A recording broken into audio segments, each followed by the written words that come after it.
Hello Tanzania, habari zenu, naamini mko poa sana. Uh, Leo nina hasira kidogo, lakini nitajitahidi kuishirikisha hekima sana kwenye mazungumzo nitakayozungumza.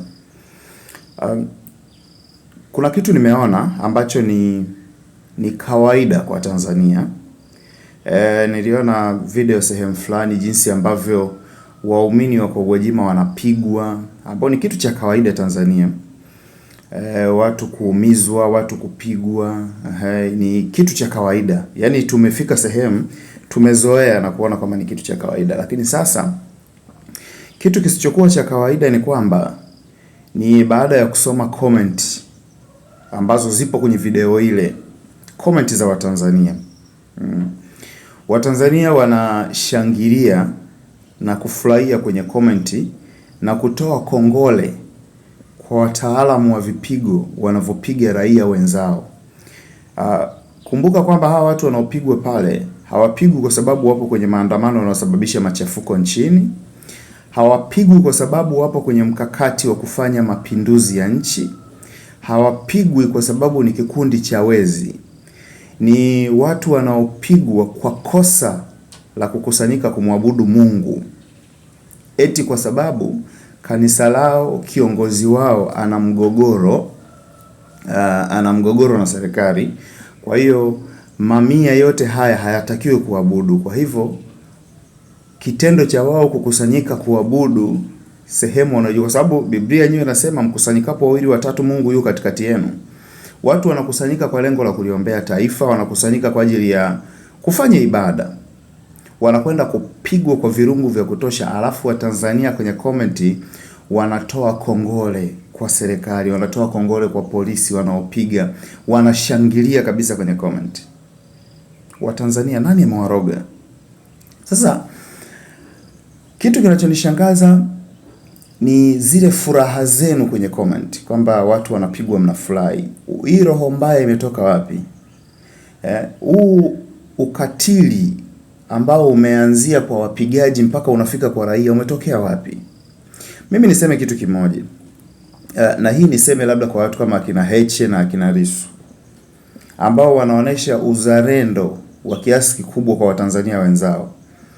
Nadhani mnatakiwa mpitie haya myaone na mjue Watanzania ni watu wa namna gani.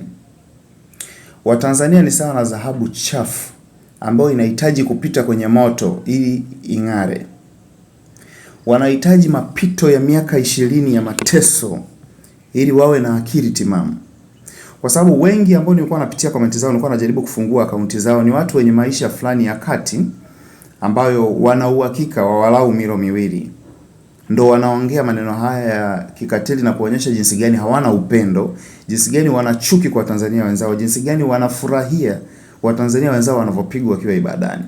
Sasa nitawapa mfano mmoja. Ukifika pale stendi ya Mbezi Magufuli mida ya jioni kule kwa nyuma kule wanapaita lango la garage, sijui kitu kama hicho. Kuna vijana huwa nawaangalia sana pale. Wale vijana ukikaa ukawatazama ikifika jioni wanakusanya huko, wanaokota makopo, wanafanyaje, ni maskini cha karamu wa kutosha. Wanakusanya makopo, wanauza makopo yao kwa pamoja, wanachanga, wanasonga ugali, wanakula kwa pamoja. Hawajuani, wametoka kwenye mikoa tofauti, jamii tofauti. Wanakula pamoja, ni masikini. Wanajiburudisha kwa kucheza mpira pale pamoja. Yaani ukienda ukaangalia kuna kitu utajifunza kwenye elimu ya upendo. Sasa nyie ambao mpo kwenye maisha ya kati na maisha mazuri zaidi, roho mbaya mnaitoa wapi? Kwa nini msiwe na roho zile za mababu wa zamani walikuwa wakiungana pamoja kutafuta mustakabali wa taifa lao kwa pamoja? Hizi roho mbaya, yani mtu angepigwa akiwa anaiba, angepigwa anataka kufanya mapinduzi ya taifa, kidogo tungewaelewa. Lakini mtu anapigwa kwa sababu anamwabudu Mungu aliyekuumba na wewe. Alafu wewe unakuja kwenye comment unashangilia kabisa, unawapa kongole wapigaji. Andika basi hata comment za masikitiko, watu wajue jinsi gani mmeumia.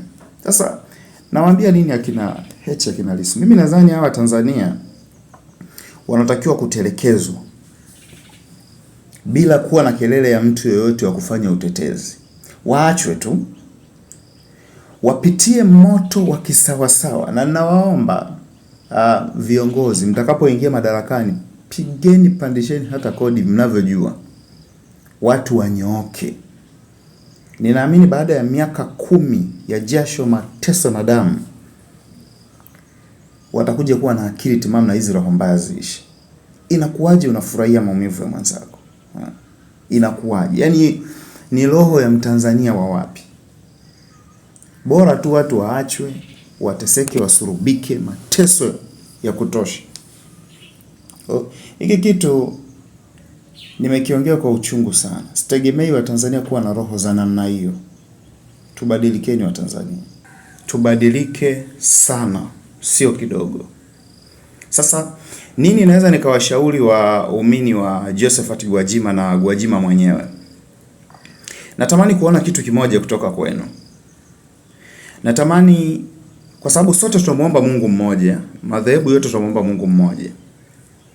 Mkisema mkakusanyike kwenye makanisa ya kawaida ya kiroho, ya watu waliokoka, labda ya manabii ya nini, nina uhakika yote yatafungiwa na wote watapigwa. Fanyeni kitu kimoja. Jigaweni makundi kwa makundi. Nendeni kwenye makanisa ya Roman Catholic Jumapili moja. Yaani kuna kitu nataka nikione. Nendeni kwenye makanisa ya Roman Catholic. Yote ni ibada tu. Mungu tunayemwabudu ni yule yule. Nataka kujua wakienda kwenye makanisa ya Roman Catholic, hivi vipigo vitatokea pale?